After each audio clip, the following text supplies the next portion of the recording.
नमस्कार मित्रांनो, जय अहिले जय मल्हार. मित्रांनो, स्वागत आहे तुमचं आपल्या अजून एका नवीन व्हिडिओमध्ये. तर आजची नवीन अपडेट आपण पाहणार आहे, तर व्हिडिओ शेवटपर्यंत नक्की पहा.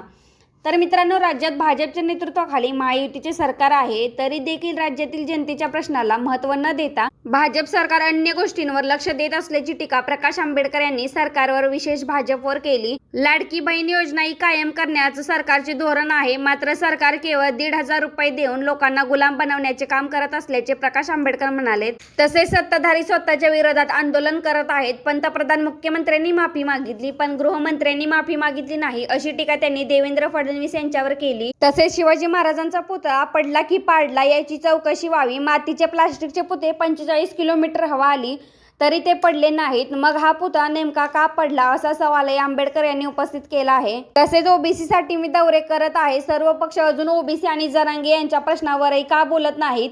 ओबीसी आणि मराठ्यांमध्ये वाद वाढत चाललाय. अनुसूचित जाती, अनुसूचित जमाती या समूहातील लोकांनी काँग्रेस पक्षाला मोठ्या प्रमाणात मतदान केलं.